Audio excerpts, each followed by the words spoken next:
जिंदगी संवारनी संवारनी वो लम्हा संभाल लो जहाँ जिंदगी खड़ी है बच्चों, वो लम्हा संभाल लो जहाँ जिंदगी खड़ी है।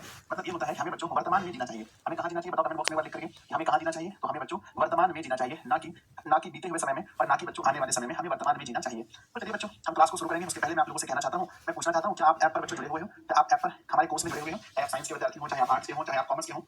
एक बार दिल बनाकर देखना अगर आप एप्लीकेशन पर जुड़े हुए हो तो। दूसरी बात है बच्चों, इस क्लास को अधिक से अधिक शेयर करना जितना ज्यादा हो सके। व्हाट्सएप पर, टेलीग्राम पर, अपने स्टेटस में या स्टोरी में, हर जगह मेरे बच्चे क्लास को शेयर जरूर करना। और हम लोगों ने एक लक्ष्य रखा है कि टोटल हमारे 26 चैप्टर में 4 हो चुके हैं, तो 22 दिन, अगले 22 दिन में मेरे बच्चे, अगले 22 दिन में 22 चैप्टर को समाप्त करने का हम लोगों ने एक लक्ष्य बना के रखा है। तो क्या आप लोगों का सहयोग मिलेगा, क्या आप लोगों का साथ मुझे मिलेगा कि गुरुदेव अगर आपने ये अपने आप से ये वादा किया है कि अगले 22 दिन में हम 22 चैप्टर को खत्म करेंगे, तो मैं आपका विद्यार्थी, मैं भी अपने आप से वादा करता हूँ या अपने आप से वादा करती हूँ कि मैं भी 22 दिन में आपके साथ जुड़ करके 22 चैप्टर को समाप्त करने जा रहे हैं। बच्चों किसी भी हाल में हम दिसंबर महीने में हर क्रैश कोर्स को समाप्त करने का प्रयास करेंगे, ताकि जनवरी महीने में आप बहुत अच्छे से बिना कोर्स की चिंता किए, बिना क्रैश कोर्स की चिंता किए सिर्फ आप प्रैक्टिस कर सकते हो। मैं आप लोगों से बच्चों निवेदन करता हूँ कि आप कोशिश कीजिए इस साल में सब कुछ कवर कर लें और जनवरी में जो नया साल बनाने वाला है उसमें सिर्फ और सिर्फ रिवीजन करें, वहां आपको कोर्स की चिंता नहीं सताए। तो आइए हम लोग क्लास को स्टार्ट करते हैं, है ना बच्चों। आइए क्लास को स्टार्ट करते हैं। आप लोगों ने शेयर कर दिया होगा, मुझे पूरा अनुमान है। क्लास शुरू करते हैं बच्चों। पता है आपको कि हम लोग जो क्लास को देखते हैं वो हम 2 भागों में बांटते हैं क्लास को। जो लोग परचेज नहीं किए हैं देख लीजिए, साइंस का मंदिर बैच है, मात्र 399 में आप पूरा साइंस क्लास को पढ़ सकते हैं। बच्चों ये हमारा आर्ट्स का है, ये कॉमर्स का है, सिर्फ हिंदी इंग्लिश में 199 में पढ़ सकते हो, तो परचेज वगैरह कर लेना। आप देख सकते हैं जो पाठ हमारा है बच्चों, जो पाठ है आप देख रहे हैं कि संपूर्ण क्रांति के लेखक जयप्रकाश नारायण जी हैं। आपको मैंने 2 भाग में चैप्टर को बांटा है। सबसे पहला हम लोग किसका मक्खन देखते हैं बताओ। क्रैश कोर्स में हमारा पढ़ने का तरीका ही अलग है। क्रैश कोर्स में सबसे पहले हम देखते हैं लेखक का मक्खन, और मेरे साथ साथ आप लोग भी लिखते हैं लेखक का मक्खन। बच्चों मक्खन का मतलब है लेखक के बारे में हम सब कुछ पढ़ते हैं जो जरूरी है। सबसे पहले ये बताओ जो संपूर्ण क्रांति पाठ है बच्चों, ये कौन सा पाठ है, पाठ की कौन सी विधा है, कौन सी विधा है बच्चों। तो पाठ की विधा अगर आप लिखेंगे यह एक भाषण है बच्चों। संपूर्ण क्रांति एक भाषण है, एक भाषण है। मैं पूछना चाहूंगा बच्चों इसके लेखक कौन है, इस पाठ के लेखक या भाषण किसने दिया है। तो बच्चों जेपी ने, यानी जयप्रकाश नारायण ने। किसने बच्चों, जयप्रकाश नारायण ने यह भाषण दिया है। जयप्रकाश नारायण ने भाषण दिया है। यह भाषण कब दिया गया था बच्चों, क्या आप जानते हैं यह भाषण कब दिया गया था। गुरुदेव हम जानते हैं 5 जून 1974 ईस्वी को यह भाषण दिया गया था। मैं पूछूं बच्चों कि यह भाषण कहां दिया गया था, तो आप क्या बोलेंगे, पटना के गांधी मैदान में, पटना के गांधी मैदान में यह भाषण दिया गया था। पटना के गांधी मैदान में यह भाषण दिया गया था। आपको पहले बच्चों पता है जो चैप्टर का नाम है ये है बच्चों संपूर्ण क्रांति। ये एक नारा भी है बच्चों, ये एक नारा भी है संपूर्ण क्रांति। तो संपूर्ण क्रांति का नारा किसने दिया है बच्चों, क्या आप बता सकते हैं। संपूर्ण क्रांति का नारा इस पूरे चैप्टर में हम जयप्रकाश नारायण को शॉर्टकट में जेपी कहकर बुलाएंगे। जयप्रकाश नारायण को हम लोग शॉर्टकट में जेपी कहकर बुलाएंगे। कोई दिक्कत तो नहीं होनी चाहिए आपको मेरे भाई बहन, बोलो जल्दी से। नहीं गुरुदेव कोई इशू नहीं होनी चाहिए आपको। चलिए आगे बढ़ते हैं, हम बात करते हैं जयप्रकाश नारायण के जन्म के विषय में। तो क्या आपको पता है कि जयप्रकाश नारायण का जन्म कब हुआ था बच्चों। 11 अक्टूबर 1902 ईस्वी में जन्म हुआ था। 11 अक्टूबर 1902 ईस्वी में जन्म हुआ था बच्चों। अगर मैं आपसे पूछूं कि इनकी मृत्यु के बारे में आपको पता है सर, 8 अक्टूबर 1979 ईस्वी में मृत्यु हुआ था। 8 अक्टूबर 1979 ईस्वी में मृत्यु हुआ था। अगर मैं पूछूं बच्चों जन्म स्थान के बारे में, तो क्या आपको पता है जन्म स्थान कहाँ था। तो ये सिताब दियारा, क्या नाम था, सिताब दियारा। सिताब दियारा, ये बच्चों ये सिताब दियारा कहाँ पड़ता है, जन्म स्थान सिताब दियारा था। मैं अगर आपसे पूछना चाहूं कि सिताब दियारा कहाँ पड़ता है, तो आप कहना गुरुजी ये ऐसे तो पड़ता है उत्तर प्रदेश के, है ना, उत्तर प्रदेश के बलिया एवं बच्चों बिहार का सारण जिला कोई है क्या, और बिहार के सारण तक फैला हुआ क्षेत्र है। सारण तक फैला हुआ क्षेत्र है बच्चों। मैं टॉपर वेरिफिकेशन में जब गया था तो मैं इस जगह से गुजरा था। मैं बच्चों सारण होते हुए मैं भी गया था बच्चों बलिया में प्रवेश, बलिया के पास जो रोड है ना, जो यूपी का रोड है, वहां से मैं क्रॉस किया हूं। मेरे पास एक फोटो भी है। तो बच्चों वहीं के ये थे, याद रखिएगा, यूपी के सिताब दियारा, उत्तर प्रदेश के बलिया एवं बिहार के सारण जिले तक फैला हुआ क्षेत्र है जहां इनका जन्म हुआ था। बच्चों अगर पूछा जाए क्या बता सकते हैं इनके पिताजी का नाम क्या है, तो मेरे बच्चे इनके पिताजी का नाम की बात करें आपको पता होना चाहिए। पिताजी का नाम पढ़िए, बचपन का नाम पढ़िए कि बचपन में इन्हें किस नाम से बुलाया जाता था। तो बचपन में बाउल के नाम से। जयप्रकाश नारायण के बचपन का नाम क्या था, तो जयप्रकाश नारायण को बचपन में बाउल के नाम से बुलाया जाता था। मेरे बच्चे फिर मैं पूछूं कि बड़े होकर के किस नाम से जाने गए, तो बड़े होकर के हम इन्हें जयप्रकाश, हम लोग जेपी, बड़े में बच्चों जेपी कहते थे, या मेरे बच्चे लोक नायक के रूप में भी लोग इन्हें जानते हैं। बच्चों मैं पूछूं कि माता का नाम क्या है, तो माता का नाम फूल रानी। क्या नाम था इनकी माता का नाम बच्चों, मैं पूछूं तो क्या बताना, माता जी का नाम फूल रानी। अगर मैं पूछूं बच्चों पिताजी का नाम बताइए, पिता का नाम हरसु दयाल। क्या नाम था, हरसु दयाल। हरसु दौर यौम याद कर लो, हरसु दयाल इनकी माता जी का नाम, सॉरी पापा का नाम था। बच्चों पत्नी जी का नाम बता सकते हैं कि जयप्रकाश नारायण की पत्नी का नाम क्या था। जयप्रकाश नारायण की पत्नी का नाम प्रभावती। जयप्रकाश नारायण की पत्नी का नाम प्रभावती, तो 100% याद रखेंगे, प्रभावती पत्नी का नाम था। बच्चों कहते हैं प्रारंभिक शिक्षा कहाँ से प्रारंभ हुई थी। बच्चों प्रारंभिक शिक्षा के बारे में पूछा जाए तो कहना प्रारंभिक शिक्षा घर पर हुई थी। बच्चों कहाँ हुई थी, प्रारंभिक शिक्षा घर पर हुई थी। किस आंदोलन के दौरान पढ़ाई को इन्होंने अधूरा छोड़ा, अधूरा पढ़ाई बच्चों किस आंदोलन में छोड़ा, बताना कमेंट बॉक्स में कि अधूरा पढ़ाई बच्चों करते करते पढ़ाई को छोड़ दिया किस आंदोलन में, तो असहयोग आंदोलन में। असहयोग आंदोलन में वर्ष 1920 की घटना है, इन्होंने पढ़ाई को अधूरा छोड़ दिया, पढ़ाई को अधूरा छोड़ दिया। मैं पूछूं बच्चों कि अमेरिका पढ़ने के लिए कब गए थे, अमेरिका शिक्षा प्राप्ति के लिए कब गए। मेरे बच्चे अगर मैं पूछूं आपसे कि अमेरिका शिक्षा प्राप्ति के लिए कब गए थे, तो अमेरिका शिक्षा प्राप्ति के लिए कब गए थे, तो वर्ष 1922 ईस्वी में जब चौरी चौरा कांड हुआ था उस समय शिक्षा प्राप्ति के लिए कहाँ गए थे, उस समय शिक्षा प्राप्ति के लिए अमेरिका चले गए थे। बच्चों जब पूछा जाए कांग्रेस में शामिल कब हुए, बताइए कि कांग्रेस में शामिल कब हुए, तो जयप्रकाश नारायण कांग्रेस में शामिल कब हुए थे, तो वर्ष 1929 में पहली बार कांग्रेस में शामिल हो गए थे, वर्ष 1929 में। बच्चों कहते हैं कि उन्होंने कांग्रेस से ही हटकर कांग्रेस सोशलिस्ट पार्टी की स्थापना की थी। बच्चों कांग्रेस सोशलिस्ट पार्टी की स्थापना में इसका अहम योगदान था। कांग्रेस सोशलिस्ट पार्टी, सोशलिस्ट है ना, सोशलिस्ट पार्टी की स्थापना में किसकी बच्चों किसकी अहम भूमिका थी, बताओ किसकी अहम भूमिका थी। कमेंट बॉक्स में लिखना, एग्जाम में क्वेश्चन पूछा जाएगा कि कांग्रेस सोशलिस्ट पार्टी के गठन में किसकी अहम भूमिका थी। विद्यार्थी जी कहना जेपी यानी जयप्रकाश नारायण की। बच्चों पहली बार जेल कब गए थे, तो याद रखिएगा जेल कब गए, तो याद रखिए बच्चों कि इन सभी मामलों में जब आप नेता बनते हैं तो कई बार आपको जेल जाना पड़ता है। तो पहली बार वर्ष 1939 में और फिर वर्ष 1943 में, 2 बार इन्हें जेल जाना पड़ा, वर्ष 1939 में और वर्ष 1943 में। बच्चों इन्हें विशेष प्रसिद्धि कब मिली, सबसे ज्यादा फेमस कब हुई बच्चों, किस आंदोलन में फेमस हुए। बच्चों विशेष प्रसिद्धि जो इन्हें मिली वो किस आंदोलन से मिली, तो विशेष प्रसिद्धि बच्चों स्टार्टिंग में हम देखें तो 1942 बच्चों 1942 कौन सा आंदोलन था, ये आपको समय निकालकर कमेंट बॉक्स में लिखना है कि 1942 में कौन सा आंदोलन था। बच्चों कहते हैं किन्होंने किसी के साथ मिलकर के प्रजा सोशलिस्ट पार्टी की स्थापना की। पूछा जाएगा कि प्रजा सोशलिस्ट पार्टी की स्थापना, प्रजा सोशलिस्ट, मेरे बच्चे, प्रजा सोशलिस्ट पार्टी की स्थापना कब हुई थी? प्रजा सोशलिस्ट पार्टी की स्थापना कब हुई थी? तो ये भी बहुत इंपॉर्टेंट क्वेश्चन है कि प्रजा सोशलिस्ट पार्टी की स्थापना वर्ष 1952 में हुई थी। बच्चों विनोबा भावे के आंदोलन से, बच्चों विनोबा भावे से कब जुड़े थे? विनोबा भावे, विनोबा है ना, विनोबा भावे के सर्वोदय आंदोलन से कब जुड़े? सर्वोदय आंदोलन से कब जुड़े? सर्वोदय आंदोलन से कब जुड़े थे? याद कीजिएगा, ये क्वेश्चन बहुत पूछा जाता है कि विनोबा भावे के सर्वोदय आंदोलन से कब जुड़े थे? बच्चों 1942 में हुआ था भारत छोड़ो आंदोलन। क्या हुआ था? 1942 में एक आंदोलन हुआ था भारत छोड़ो, माफ कीजिएगा, भारत छोड़ो आंदोलन 1942 में हुआ था। पूछा गया है विनोबा भावे के सर्वोदय आंदोलन से कब जुड़े थे? तो वर्ष 1954 याद कीजिएगा, वर्ष 1954 में विनोबा भावे के सर्वोदय आंदोलन से जुड़े थे। पूछा जाएगा मेरे बच्चे कि 1974 में छात्रों का नेतृत्व किसने किया था? 1974 में छात्रों का नेतृत्व किसने किया था? नेतृत्व किसने किया? तो आंसर लिखना जेपी यानी जयप्रकाश नारायण ने 1974 में छात्रों का नेतृत्व किया था। बच्चों छात्र आंदोलन कब हुआ था? पूछा जाएगा एग्जाम में, क्वेश्चन क्या लिखना, आंसर क्या लिखना है? छात्र आंदोलन 1974 ईस्वी में हुई थी। बच्चों 1974 में अब क्वेश्चन पूछा जाएगा कि देश में आपातकाल की घोषणा कब हुई? छात्र आंदोलन तो सही है बच्चों, लेकिन देश में आपातकाल की घोषणा, आपातकाल की घोषणा कब हुई? तो कहना देश में आपातकाल की घोषणा वर्ष 1975 ईस्वी में हुई थी। वर्ष 1975 ईस्वी में देश में आपातकाल की घोषणा हुई थी। बच्चों कहते हैं किनके मार्गदर्शन में जनता पार्टी का गठन हुआ? बच्चों किनके, है ना, किनके मार्गदर्शन में जनता पार्टी की स्थापना हुई थी? बच्चों जनता पार्टी की स्थापना हुई, जनता पार्टी की स्थापना किनके मार्गदर्शन में हुई थी? तो कहना बच्चों याद रखिएगा कि जेपी यानी जयप्रकाश नारायण के मार्गदर्शन में जनता पार्टी की स्थापना हुई थी। बच्चों एक बहुत ही फेमस रचना है रिकंस्ट्रक्शन ऑफ, है ना, रिकंस्ट्रक्शन ऑफ इंडियन पॉलिटी। बच्चों इसके लेखक कौन है बताना, एग्जाम में पूछा जाता है। रिकंस्ट्रक्शन बच्चों, reconstruction of Indian polity, of Indian polity के लेखक कौन है?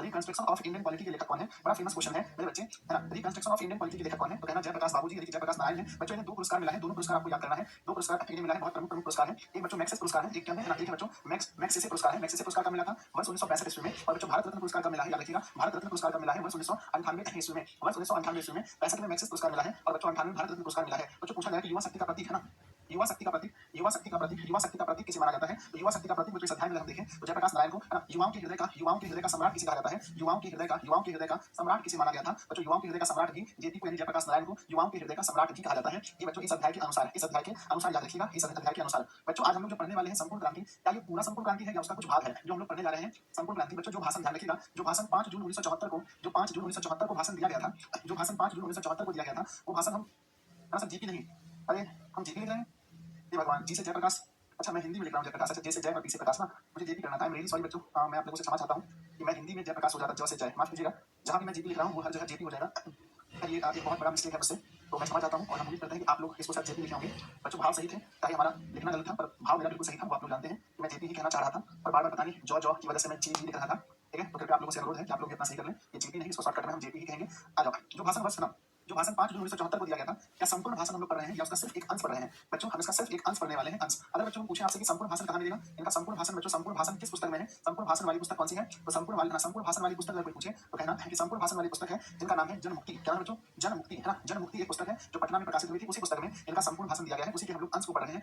तो बच्चों मक्खन समाप्त हुआ, एक बार दिल बनाकर भेजिए अगर आपको लगता है कि मैं आपको हर वो चीज बताया हूँ जो इंपॉर्टेंट है। एक बच्चा कह रहा है जब 79 में मर गया तो 98 में भारत रत्न कैसे मिला? बच्चों मृत्यु के बाद भी भारत रत्न पुरस्कार मिलते हैं, ये शायद आपको नहीं पता होगा, तो आप जान लीजिए कि मरने के बाद भी व्यक्ति को भारत रत्न पुरस्कार दिया जाता है ना। कोई जरूरी नहीं है कि बच्चों भारत रत्न पुरस्कार जीवित को ही मिले, मृत्यु के बाद भी मिलता है। ठीक है, तो चलिए स्टार्ट करें। अगर मैं एक बार स्टार्टिंग से आपसे बोलूं कि बस अच्छे से रिवीजन कर लो, तो आप रिवीजन कर सकते हो। पहला, सबसे पहले बच्चों कौन सी विधा है? तो भाषण है। लेखक कौन है? जयप्रकाश नारायण साहब ने। कब दिया था इन्होंने भाषण? तो बच्चों 5 जून 1974 को दिया था। कहाँ दिया था? तो पटना के गांधी मैदान में दिया था। नारा संपूर्ण क्रांति किसने दिया है? जयप्रकाश नारायण ने। यहाँ जेपी लिखा हूँ। जन्म पूछा जाए तो 11 अक्टूबर 1902, मृत्यु 8 अक्टूबर 1979। जन्म स्थान सितार दिया, उत्तर प्रदेश के बलिया एवं बिहार की सारण तक ये फैला जगह है। बचपन में नाम मालूम था, जैसे ही बड़े हुए तो जेपी या लोकनारायण के लोकनायक के रूप में लोग जानते हैं। नायक मतलब हीरो होता है, लोगों का हीरो। माता का नाम फूलरानी, पिता हरसुदयाल, माना पत्नी प्रभावती। प्रारंभिक शिक्षा अपने ही घर से अधूरी पढ़ाई छोड़ी। असहयोग आंदोलन के दौरान अमेरिका शिक्षा प्राप्त करने 1922 में गए। 1929 में कांग्रेस में शामिल हो गए। फिर कांग्रेस को छोड़कर एक बच्चों कांग्रेस सोशलिस्ट पार्टी की स्थापना में इनका बहुत योगदान रहा। योगदान जेपी साहब ने किया। जेल कब गए थे? 1939 में, 1945 में 2 बार जेल चले गए। विशेष प्रसिद्धि इन्हें मिली थी 1942 के आंदोलन, भारत छोड़ो आंदोलन में। प्रजा सोशलिस्ट पार्टी की स्थापना 1952 में विनोबा भावे से जुड़े। 1954 में जेपी ने छात्र आंदोलन किया था। जेपी ने छात्र आंदोलन का हुआ था 1974 में। देश में आपातकाल 1975 में। इसके मार्गदर्शन में बच्चों जनता पार्टी बनी, तो जेपी के। रिकंस्ट्रक्शन ऑफ इंडियन पॉलिटी के लेखक कौन है? जेपी है। आगे बच्चों मैक्सेस पुरस्कार मिला 1965 में, भारत रत्न 1998 में। युवा शक्ति का प्रतीक है जेपी, युवाओं के हृदय का सम्राट है जेपी। और बच्चों संपूर्ण भाषण मिलेंगे जनमुक्ति में। इनके बारे में इस पाठ में बड़ाई किसने की है बताओ? किस व्यक्ति ने बड़ाई की है इनके विषय में? प्लीज एक बार लिखेंगे। विद्यार्थी भी कह रहे हैं 1975 में होगा, 74 होगा। कहाँ पर 75 लिखा मैंने आपातकाल की घोषणा लिखी है 75 में। तो आपातकाल की घोषणा 75 में ही हुई थी मेरे भाई, क्यों नहीं समझते हो मेरी बात को? बढ़ जाएंगे। तो अभी बताओ कि इनके विषय में एक प्यारा सा बात कहा है एक व्यक्ति ने। वो बच्चों प्यारी सी बात क्या है? वो बच्चों प्यारी सी बात ये है, इस अध्याय में कहा गया है, कि हे है जयप्रकाश वह नाम जिसे इतिहास समादर देता है। ये बात किसने कहा है जयप्रकाश वह नाम जिसे इतिहास समादर देता है। ये कथन किसका है जयप्रकाश वह नाम, है जयप्रकाश वह नाम, है जयप्रकाश वह नाम जिसे इतिहास समादर देता है, जिसे इतिहास समादर देता है, जिसे इतिहास समादर देता है। मेरे बच्चे बताओ ये किसका कहना है कि है जयप्रकाश वह नाम जिसे इतिहास समादर देता है? ये कहने वाले व्यक्ति कौन थे? ये कहने वाले व्यक्ति थे बच्चों हमारे राष्ट्र कवि रामधारी सिंह दिनकर, है ना। रामधारी सिंह दिनकर साहब ने कहा था बच्चों, रामधारी सिंह दिनकर साहब ने कहा था, रामधारी सिंह दिनकर, है ना।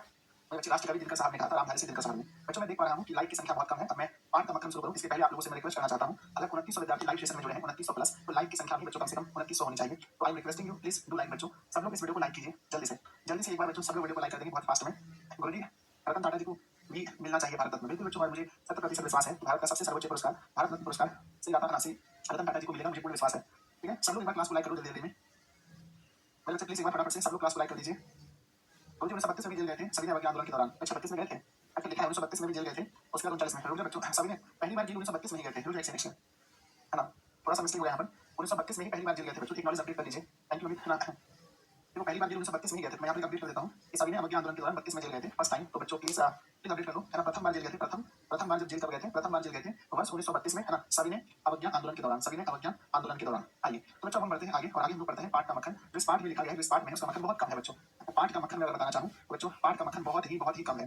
पहली बात है, पाठ का मक्खन में फर्स्ट टॉपिक ये उठाया गया है कि बच्चों आखिर सबसे पहला कि भाई आखिर संपूर्ण क्रांति हुआ ही क्यों, इसके रीजन के बारे में चर्चा है।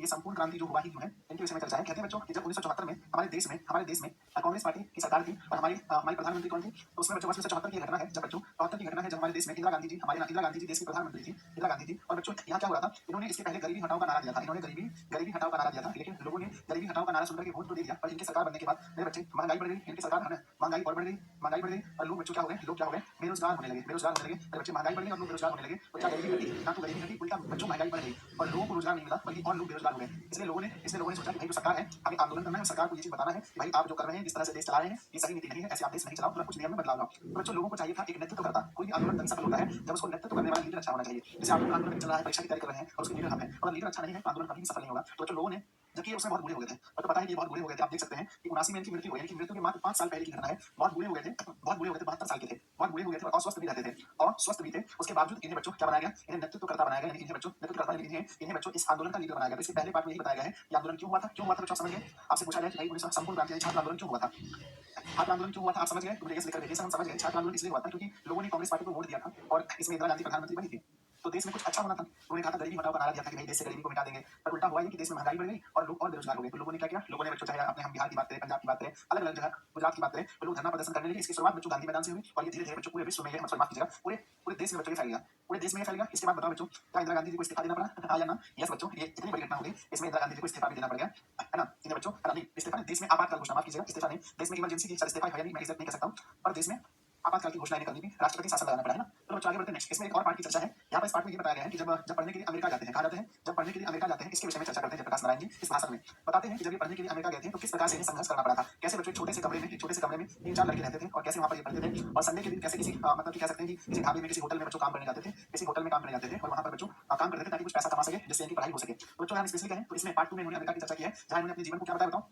अपने जीवन की कहानी बताया, संघर्ष, अपने जीवन के संघर्ष की कहानी को उन्होंने बताया है, कहानी को बताया है। एक और चर्चा करते हैं लास्ट में, एक लास्ट में चर्चा करते हैं। इनका कहना है कि जो लोकतंत्र है, जो बच्चों लोकतंत्र है हमारा, इसी पर ये सवाल खड़ा करते हैं। कहते हैं भाई कि लोकतंत्र ही हमारे देश में अच्छा नहीं है, ठीक है ना। ये बच्चों, है ना, ये किस प्रकार के लोकतंत्र की स्थापना करना चाहते हैं, प्लीज एक बार कमेंट बॉक्स में लिखिए कि जयप्रकाश बाबू जी किस प्रकार के लोकतंत्र की स्थापना करना चाहते हैं, किस प्रकार के लोकतंत्र की स्थापना, किस प्रकार का लोकतंत्र, किस प्रकार के लोकतंत्र की स्थापना करना चाहते हैं। कमेंट बॉक्स में लिखिएगा बहुत फास्ट में, किस प्रकार के लोकतंत्र की स्थापना जयप्रकाश नारायण बाबू करना चाहते हैं, है ना। तो बच्चों ने देखो, तुरंत वाले बच्चे बहुत ज्यादा आप लोग तेज होते हैं, आपको दिमाग बहुत साफ होता है, बहुत फटाफट आप लोग आंसर कर देते हैं। तो बच्चों कहते हैं कि जयप्रकाश नारायण जी जो है एक दल विहीन, मार्क्सवादी नहीं बच्चों, ना नहीं मार्क्सवादी नहीं, सॉरी बच्चों, नहीं, वो दल विहीन लोकतंत्र की स्थापना करना चाहते हैं। हाँ, समाजवादी नहीं, एक ऐसा लोकतंत्र हो, एक ऐसा लोकतंत्र हो जिसमें कोई दल ना हो। बच्चों ये दल विहीन, है ना, इस प्रकार के लोकतंत्र की स्थापना करना चाहते हैं। तो बच्चों दल विहीन लोकतंत्र की स्थापना करना चाहते हैं। अगर आप पढ़ेंगे पुस्तक तो उसमें लिखा गया है कहीं पर कि दल विहीन लोकतंत्र की स्थापना जयप्रकाश नारायण बाबू करना चाहते हैं।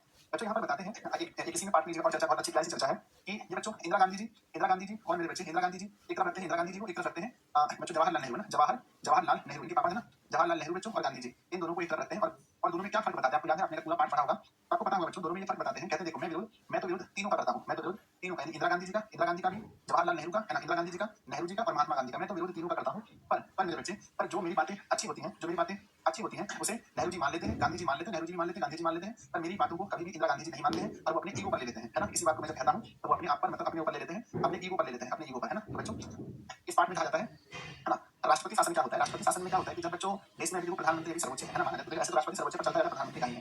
राष्ट्रपति शासन में क्या होता है कि किसी भी स्टेट में उस स्टेट गवर्नमेंट के, है ना, स्टेट गवर्नमेंट का जो शासन है वो नहीं लगता है, सीधा बच्चों को दिल्ली से कमांड किया जाता है। राष्ट्रपति जो नियम बनाएंगे वो नियम पूरे देश में उस समय लागू होता है। जैसे मान लो कि बिहार में अगर राष्ट्रपति शासन लग जाए, मान लो बच्चों, तो क्या होगा कि बिहार की गवर्नमेंट की जो नियम है, कानून व्यवस्था, वो काम नहीं करके सीधा बच्चों राष्ट्रपति का काम करेगा। इतना मुझे पता है बच्चों, है ना। ऐसे मैं एसएसटी का स्टूडेंट नहीं रहा हूँ, तो मुझे पता है कि ऐसा ही होता है। एग्जैक्ट मैं सही कह रहा हूँ क्या?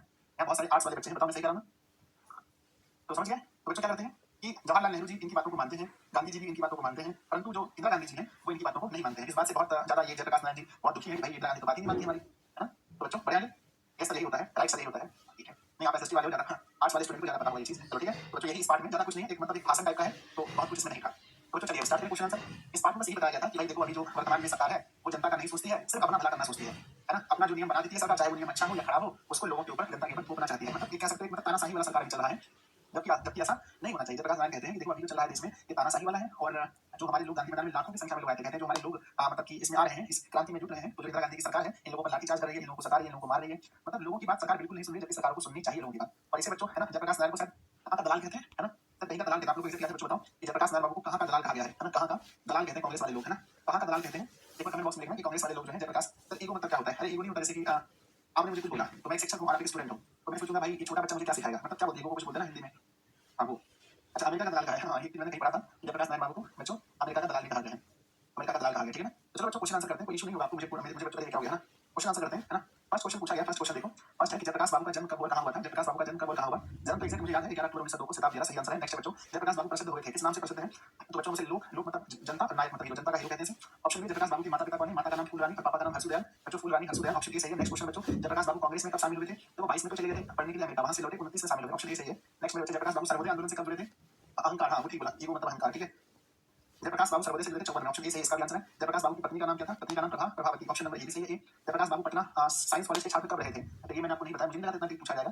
जयप्रकाश बाबू जो है पटना साइंस कॉलेज के छात्र कब रहे थे? मेरे विद्यार्थी जी, एग्जैक्ट तो इसमें कहीं नहीं लिखा है, आई थिंक आप लोग बताना तो कब रहे थे, है ना? अच्छा 20 में इनकी पढ़ाई छूटी थी, तो उसके पहले है ना, उसके बाद तो नहीं रहे होंगे। ये तो गलत ऑप्शन क्यों? क्योंकि 20 के बाद तो इन्होंने पढ़ाई कर मतलब की ही नहीं है, तो एग्जैक्ट यही सही होगा, 29 19 20। जयप्रकाश बाबू छात्र आंदोलन का नेतृत्व कब किए थे? तो छात्र आंदोलन 1974 में। आगे ऑप्शन दिए जा रहे हैं, संपूर्ण क्रांति का पाठ कहाँ से लिया गया है? तो बच्चों गांधी मैदान पटना में दिया गया जो भाषण था वहीं से उठाया गया है। जेपी कब मार्क्सवादी बने थे? ये भी क्वेश्चन मैंने आपको नहीं बताया बच्चों कि जेपी मार्क्सवादी कब बने, है ना?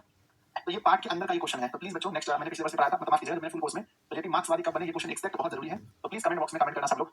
अभी तक के ऑप्शन को देखकर तो मुझे लग रहा है कि ए सही होना चाहिए, वर्ष 1924। अभी तक के ऑप्शन को देखकर लग रहा है कि भाई हर जगह ए आ रहा है, इसका मतलब 1924 ही होना चाहिए। नेक्स्ट है कि जेपी के पिता किस विभाग में काम कर रहे थे? तो जेपी के पिता किस विभाग में काम कर रहे थे? तो उनके पापा के बारे में लिखा है, हाँ लिखा है मेरे बच्चे की उनके जो पापा थे हरसुदयाल, कहते हैं असहयोग आंदोलन के प्रयास में, है ना, कॉलेज सर्वोच्च में विद्यालय, है ना, मार्क्सवादी जुड़े थे विश्वविद्यालय में। किस विभाग में थे उनके पापा बच्चों? उनके पिताजी किस विभाग में थे? तो नहर विभाग में थे क्या? देखना एक बार नहर विभाग में थे। अगला क्वेश्चन है, जयप्रकाश बाबू को मैक्सेसे पुरस्कार कब मिला था? मैक्सेसे पुरस्कार कब मिला था? मैक्सेसे पुरस्कार वर्ष 1965 में मिला था, ऑप्शन ए सही है। जयप्रकाश बाबू को भारत रत्न कब मिला था? सबके ऑप्शन ए हो रहे हैं, तो 1998 सही होगा। अगला है सर्वोदय, है ना, सर्वोदय आंदोलन के संस्थापक कौन है? विनोबा भावे, ऑप्शन ए सही है ना। जयप्रकाश नारायण का पाठ कौन सा है? इसका लगता है ये नहीं होगा। जयप्रकाश नारायण का पाठ कौन सा है? संपूर्ण क्रांति, ऑप्शन बी सही होगा। नेक्स्ट है जयप्रकाश बाबू का निधन कब हुआ? 79 में, ऑप्शन ए सही है। 79 में। नेक्स्ट है जयप्रकाश नारायण के बचपन का नाम क्या था? जयप्रकाश नारायण के बचपन का नाम बच्चों बाबुल था, आपको पता होगा, ऑप्शन ए सही होगा। मद्रास में जयप्रकाश बाबू किसके यहाँ ठहरे थे? मद्रास में जयप्रकाश बाबू ईश्वर अय्यर के यहाँ ठहरे थे ना। ब्रेन ऑफ बॉम्बे किसे कहा जाता है बच्चों? ब्रेन ऑफ बॉम्बे उमा शंकर दीक्षित को कहा जाता है ना, ऑप्शन नंबर बच्चों बी होगा। नेक्स्ट है क्वेश्चन, है ना, लेनिन की मृत्यु कब हुई थी? वर्ष 1924 में लेनिन की मृत्यु हुई थी। नेक्स्ट क्वेश्चन है, जयप्रकाश बाबू को रेणु जी क्या सुनाए थे? रेणु जी ने कविता सुनाई थी, ऑप्शन ए सही है, इस पार्ट के अंदर में है। दिनकर जी मद्रास में किनके यहाँ टिके थे? तो दिनकर जी मद्रास में ईश्वर दत्त के यहाँ, रामनाथ के यहाँ। ये पार्ट के अंदर में कुछ चीजें थी बच्चों, शायद मुझे और पढ़ के आना था, मुझे एग्जैक्ट याद नहीं है, आप लोग मेरी मदद कीजिए कि दिनकर जी मद्रास में किनके घर ठहरे थे। 20 नंबर क्वेश्चन का आंसर क्या होगा? 22 नंबर का, 22 नंबर का आंसर बताइए, किनके यहाँ ठहरे थे? लिखकर बताइए, ऑप्शन नहीं, लिखकर बताइए किनके यहाँ ठहरे थे, किनके यहाँ ठहरे थे, मुझे लिखकर बताइए। रामनाथ जी के यहाँ ठहरे थे। चलो ठीक है भाई, ये पाठ के अंदर की बात है, पूरा पाठ करोगे तो पता चलेगा। दिनकर जी को दिल का दौरा पड़ने पर कहाँ ले जाया गया था? है ना बच्चों, Wellington nursing home, Wellington nursing home ले गए थे। जेपी के पिता क्या थे बच्चों? जेपी के पिता क्या थे? है ना, नन नन गेजेटेड ऑफिसर थे, नन गेजेटेड ऑफिसर थे नहर विभाग में। अगला है कि जेपी को विरोधी जन कहाँ का दलाल कहते थे? ये तो आप लोगों ने बताया था कि बच्चों कहाँ का दलाल कहते थे? अमेरिका का दलाल कहते थे। नेक्स्ट है, फ्री प्रेस के संस्थापक कौन थे? फ्री प्रेस का संस्थापक सदानंद जी, और मालिक कौन थे? सदानंद जी थे, ऑप्शन ए सही है। जेपी के पिताजी नहर विभाग में क्या थे? नहर विभाग में पहरेदार, चपरासी, जिलादार थे, ऑप्शन ए सही है। अगला बच्चों, जेपी कैसे लोकतंत्र की परिकल्पना करते थे? हाँ ये तो हमने बात किया था ना कि कैसे लोकतंत्र वो चाहते थे। वो चाहते थे बच्चों ऐसा लोकतंत्र हो जिसमें कोई दल ना हो। नहर विभाग में जिलादार बनने के बाद जेपी के पिता क्या बन गए थे? रेवेन्यू असिस्टेंट, रेवेन्यू अफसर बन गए थे, असिस्टेंट बने थे। 29 नंबर में कि पापा के बारे में कहाँ चर्चा है? भीतर में है क्या कहीं पर? अच्छा बाहर चर्चा नहीं है, मैं बाहर बाहर ही बच्चों से लेखक परिचय पढ़ा था, है ना, आगे मैं नहीं पढ़ा था, ठीक है ना। 29 नंबर देखना, रेवेन्यू असिस्टेंट होगा, रेवेन्यू असिस्टेंट ए number option. Next 30 number question में क्या आता है? 30 में कि दलविहीन लोकतंत्र किसका मूल उद्देश्य में है? किसके मूल उद्देश्य में है? मार्क्सवाद, अधिनायकवाद, समाजवाद, साम्यवाद। दलविहीन लोकतंत्र किसके मूल उद्देश्य में है? साम्यवाद के मूल उद्देश्य में है। नेक्स्ट बच्चों, रिकंस्ट्रक्शन ऑफ इंडियन पॉलिटी के लेखक कौन है? ये तो स्टार्टिंग में हम पढ़ रहे थे, जयप्रकाश नारायण जी हैं। अगला क्वेश्चन आता है, जयप्रकाश नारायण जी हाँ संपूर्ण क्रांति पटना में कब भाषण दिए थे? 5 जून 1974 को दिए थे। अगला क्वेश्चन है, जेपी का संपूर्ण भाषण किस पुस्तक में है? मैंने बताया मेरे बच्चे की संपूर्ण भाषण जो है वो जन मुक्ति पुस्तक में ही है। अगला है, जेपी अध्ययन के लिए अमेरिका कब गए थे? पढ़ने के लिए 1922 में अमेरिका गए थे। जेपी कैसे लोकतंत्र की स्थापना करना चाहते थे? तो जेपी दलविहीन लोकतंत्र की स्थापना चाहते थे। लास्ट बच्चों समाप्त हो गया। बताइए 35 क्वेश्चन में आपका कितना स्कोर रहा? 35 में बच्चों, है ना, मुझे भरोसा है कि आप लोगों ने बड़ा अच्छा स्कोर किया होगा 35 में, है ना। बच्चों देखना, एक क्वेश्चन गलती हो सकता है, भाई साहब कह रहे हैं कि 30 नंबर में आपका गलती है, तो बिल्कुल सही में गलत होगा जब आप लोग कह रहे हो तो। देख लेना बच्चों क्या होगा, दलविहीन लोकतंत्र किसके मूल उद्देश्यों में है? बच्चों देखना, मेरे ख्याल से तो सही होना चाहिए 30 नंबर का, बाकी मैं देख लेता हूँ। अच्छा मेरे पास आंसर भी है, फिर भी मैं नहीं देख रहा हूँ। 30 नंबर का सही उत्तर होगा मार्क्सवाद तथा लेनिनवाद, ये गलत है। 30 का ऑप्शन नंबर डी होगा। 30 का ऑप्शन नंबर डी होगा। पहली बात मैं सही कर लेता हूँ। एक बच्चा 24 में कह रहा है मिस्टेक है, 24 में नहीं सही है, सब सही है, बस ये गलती था बच्चों, मार्क्सवाद लेनिनवाद होगा। तो जिनके भी नंबर कटे मेरी वजह से आप लोग अपना नंबर जोड़ लो, आपका 35/35 होना चाहिए।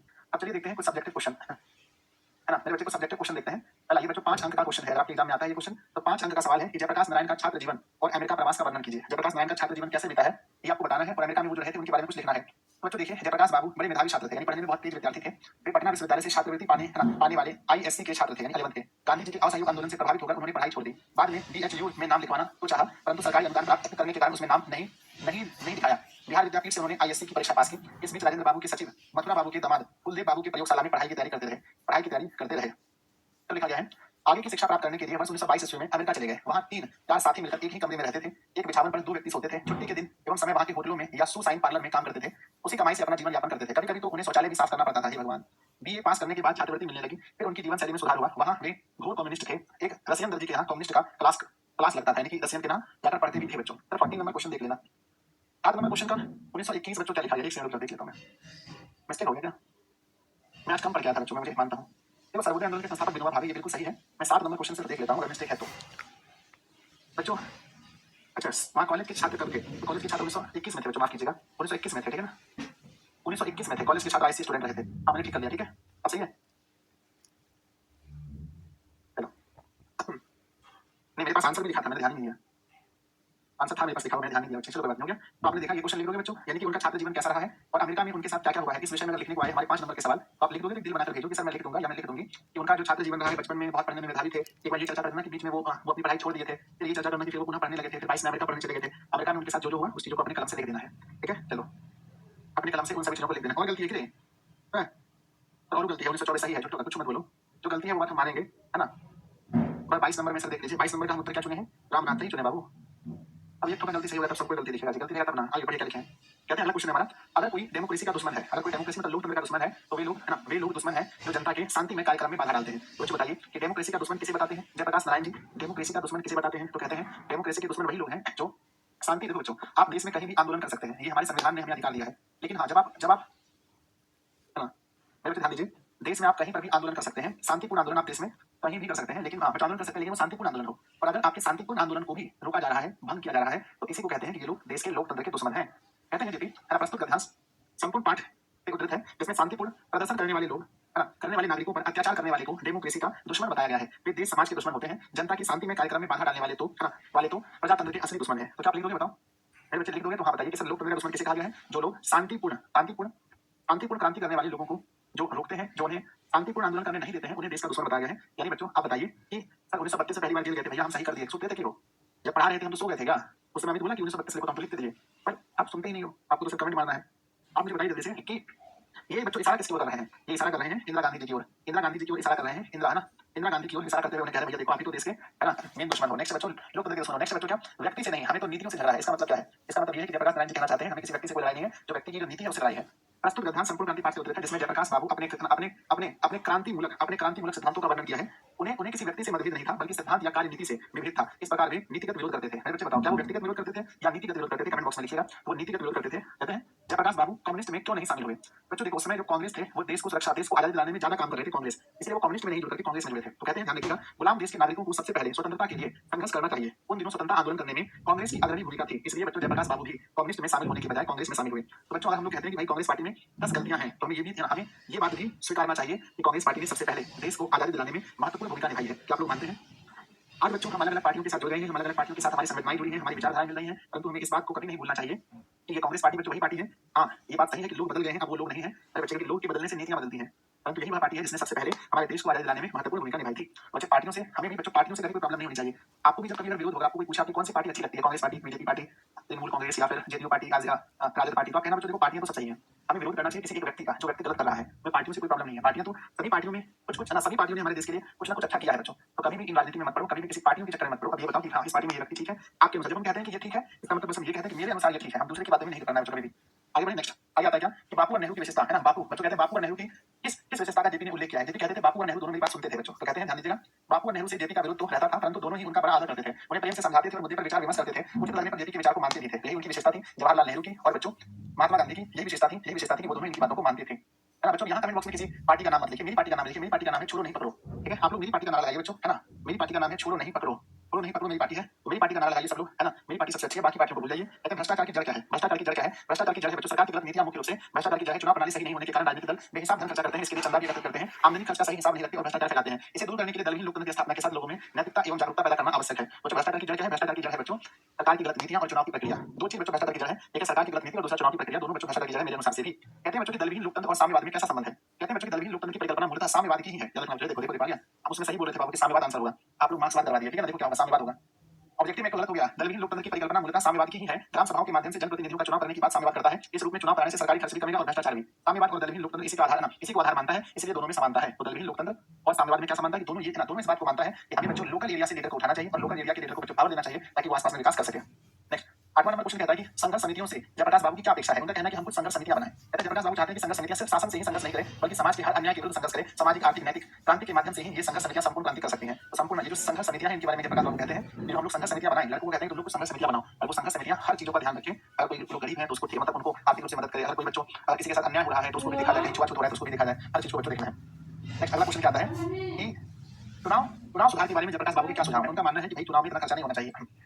जयप्रकाश बाबू स्वच्छ और निष्पक्ष चुनाव के हिमायती थे। वे बेहिसाब चुनावी खर्चे को समाप्त करने के लिए दलहीन लोकतंत्र की स्थापना करना चाहते थे। इसमें ग्राम सभाओं के द्वारा बिना किसी खर्च के प्रतिनिधियों का चुनाव किया जा सकेगा। लेकिन बच्चों बिना खर्चा क्या होता है, आजकल का मुखिया का चुनाव रोज मुर्गा चलता है। मेरे बेटे मेरा एक आप लोगों से सवाल है आज, इसका जवाब आप लोगों को देना है। जो हम जो पोल्ट्री फार्म का बच्चों जो आजकल मुर्गा निकला है, तो जो लोग मुर्गा खाते हैं आप लोग बताइए, आप मुर्गा खाते हैं कि मुर्गी खाते हैं। मेरे इस सवाल का जवाब आपको कमेंट बॉक्स में लिखना पड़ेगा। जो भी आज ये जो पोल्ट्री फार्म का निकल कर आता है कि आप मुर्गा खाते हैं या मुर्गी खाते हैं, इसका जवाब आपको आज देना पड़ेगा किसी भी हाल में। आप क्या खाते हैं, है ना। तो बच्चों नेक्स्ट क्वेश्चन है कि दिनकर जी का निधन कहाँ और किन परिस्थितियों में हुआ है। तो बच्चों ये क्वेश्चन लिखा है कि दिनकर जी वेल्लोर के इंडियन एक्सप्रेस के मालिक रामनाथ में है ना, रामनाथ में है ना, रामनाथ में गोयनका के यहाँ पर टिके हुए थे। जयप्रकाश बाबू मद्रास पहुंचे। दिन में दिनकर जी उनसे मिलने गए। उन्होंने उन्हें अपनी कुछ हृदयग्राही कविताएं सुनाई। रात में दिनकर जी को दिल का दौरा पड़ा। 3 मिनट में उन्हें वेलिंगटन नर्सिंग होम नामक अस्पताल में पहुंचाया गया, परंतु उन्हें नहीं बचाया जा सका। मुझे से बताओ आप मुर्गा खाते हैं कि मुर्गी खाते हैं, है ना। ये बच्चा से बच्चों नहीं खाते हैं। नेक्स्ट क्वेश्चन है बच्चों कि जेपी ने इंदिरा गांधी और नेहरू के विरोध में क्या अंतर बताया। कहा बच्चों की इंदिरा गांधी बातें नहीं मानती है, नेहरू जी मेरी बात को मानते हैं। ठीक है, लास्ट क्वेश्चन है बच्चों आंदोलन के नेतृत्व के संबंध में जेपी का क्या विचार था। वो नहीं मानते थे कि मैं नेतृत्व करूं। आंदोलन के नेतृत्व में जेपी सबों का सुनते थे, लोगों के अच्छे अच्छे विचारों को मान भी देते थे, परंतु नेतृत्व का अंतिम निर्णय अपने पास रखते थे। दूसरों के निर्देश पर किसी आंदोलन का नेतृत्व करना उन्हें पसंद नहीं था। तो बच्चों दूसरे के नेतृत्व में या किसी के कहने पर बच्चों किसी के कहने पर या जो कोई व्यक्ति कहे भाई ऐसे करो वैसे करो, उसका विचार उस पर वो भरोसा नहीं करते थे। अगर वो लीडर बनेंगे उनका कहना था देखो भाई अगर मुझे लीडर बनाओगे तो फिर फैसला मैं खुद कर लूंगा। ठीक है, तो शायद आप लोग नहीं बता पाए कि आप मुर्गा खाते हो मुर्गी खाते हो। मेरे बच्चे चलो मैं ही बता देता हूँ। देखो आजकल जो पोल्ट्री फार्म में बन रहा है ना तो वो मुर्गा है, ना तो बच्चों मुर्गा है, ना तो वो मुर्गी है। उसको सिर्फ और सिर्फ मेरे बच्चे बनाया गया है मांस के लिए। इसके लिए सिर्फ मांस के लिए बनाया गया है। बच्चों आप देखेंगे जो पोल्ट्री फार्म के होते हैं मेरे बच्चे, ना तो इसे कभी धूप में रखा गया, ना तो धूप में रखा गया, ना बच्चों इसने कभी मुर्गा को देखा।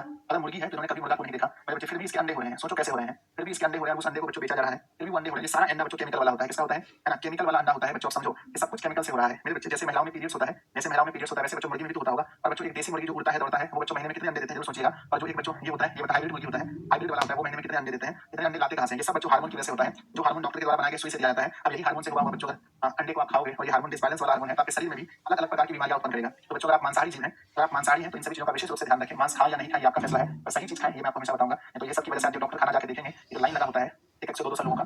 बच्चों हार्ट देखो, ब्लड प्रेशर, शुगर, मेरे बच्चे को खून में प्रॉब्लम, पत्थर का हो जाना, मतलब कि धड़कन बहुत अलग, हार्ट अटैक, ये सब कुछ इन सभी चीजों से कचरा खाने से, ठीक है ना। तो खाओ या नहीं खाओ ये आप पर डिपेंड करता है, सही चीजें खाओ ये बच्चों मुझे बताना आवश्यक है आप लोग के लिए, है ना। तो चलिए बच्चों मिलते हैं अगली क्लास में। क्लास कैसा लगा बाकी मुझे बताइएगा। इस स्लाइड को मैं डिलीट कर देता हूँ, ये मुझे चर्चा नहीं होना चाहिए।